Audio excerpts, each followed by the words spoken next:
Deixa eu só mostrar para você e me ajude a comentar, por favor, imagens aí de agências internacionais que seriam justamente do momento em que esses mísseis teriam sido lançados em direção à base americana, né? Então, essas são as imagens que a gente recebe nesse momento de agências internacionais, obviamente de noite, mostrando aí o momento desse ataque. E além dessas imagens que a gente fica mostrando, o Guga, a Raquel Krahenbuhl, que é a nossa correspondente em Washington, também acaba de nos passar, assim como a Carol Cimenti, que a Casa Branca obviamente está acompanhando, mas ela também nos passa uma informação que é bastante importante, que ela diz assim, ó, que o presidente Donald Trump foi informado e está consultando com o seu time de segurança nacional. É aquilo que você falaria, Guga, é dimensional o que aconteceu para calcular uma talvez resposta? Exato. O governo americano vai calcular a resposta dependendo da intensidade que foi o ataque. Provavelmente eles já têm informações muito mais claras do que a gente tem acesso até esse momento.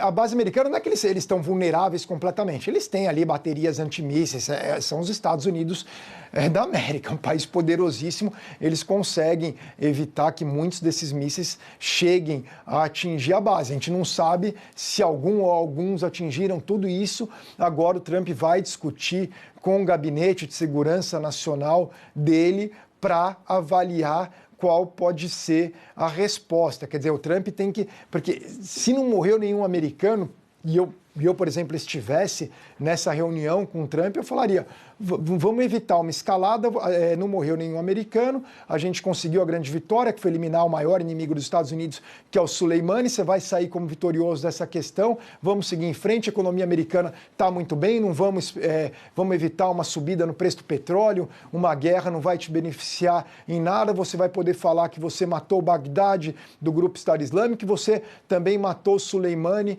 que é outro grande inimigo dos Estados Unidos. Duas grandes vitórias para o Trump nesse sentido. Some-se a isso, a economia, ele pode realmente vender como uma vitória. Isso se não houve mortes de americanos. Se houve mortes, como o Trump colocou aquilo no Twitter, tudo, aí o cálculo será diferente e a gente terá aí uma noite longa, para não dizer dias longos, pela frente. Assim, é interessante que são momentos decisivos que a gente vai saber na próxima hora os desdobramentos. Momentos decisivos, inclusive, para o futuro do mundo, com uma série de desdobramentos dependendo das notícias que vierem referentes a esse ataque. Se não morreu ninguém, aí pelo menos a gente vai ter uma perspectiva de uma estabilidade maior, assim, não digo de paz, mas de uma estabilidade momentânea. Se morreu alguém, aí aumenta o risco de uma escalada. Mas claramente o Irã respondeu de forma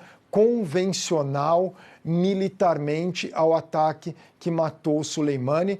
Isso seguramente eles já reivindicam para consumo doméstico. Aquela multidão que foi no funeral já vai saber que o Irã, formalmente, os militares atacaram os Estados Unidos. Não é que eles usaram o Hezbollah para fazer um ataque terrorista contra a Embaixada de Israel em Buenos Aires e contra a AMI, entidade judaica em Buenos Aires também, em 94. Não é isso que ocorreu. Agora, formalmente, o exército do Irã lançando mísseis contra militares dos Estados Unidos. É uma coisa assim bem convencional, diferente de outros episódios envolvendo a história iraniana. Eu citei a AMIA e a Embaixada de Israel, lembrando que o Irã é formalmente acusado pela Justiça Internacional e pela Justiça da Argentina de estar por trás daquele atentado terrorista, junto com o Hezbollah, que matou dezenas de judeus nesses dois atos terroristas, que daí seriam ataques chamados assimétricos. Agora não, foram ataques convencionais. Guga, eu vou passar para a Ju Rosa, porque a gente estava falando aqui do mercado mundo afora, né, na Ásia, bolsas de valores, estoque, o preço do petróleo. Ju, o que você já conseguiu ver por aí dos reflexos nesse mundo globalizado? A gente já tem a abertura da Bolsa de Tóquio, no Japão, com uma queda de mais de 2%, agora está caindo 2,19% o índice Nikkei. Os analistas aqui do mercado brasileiro também estão prevendo que a Bolsa brasileira vai ter, claro, um dia negativo por conta de um aumento de aversão a risco. Então, normalmente, países emergentes sofrem mais.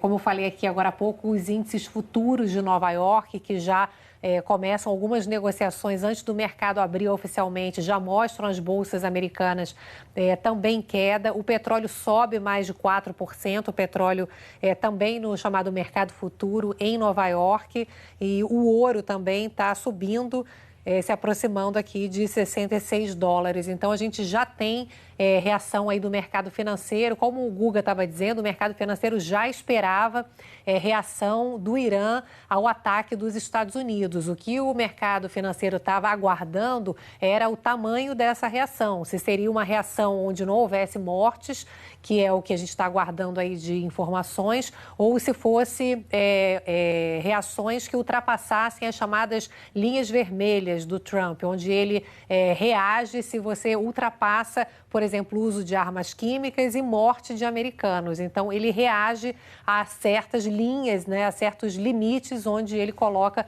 como algo em que ele não aceita e que ele responde a esse tipo de provocação, de ataque. Então, o mercado financeiro, claro, está num clima aqui bastante apreensivo para ver qual o tamanho que foi essa resposta do Irã aos Estados Unidos, para a gente saber como é que vai ser agora essa reação ou não dos Estados Unidos novamente e o tamanho que vai ficar esse conflito.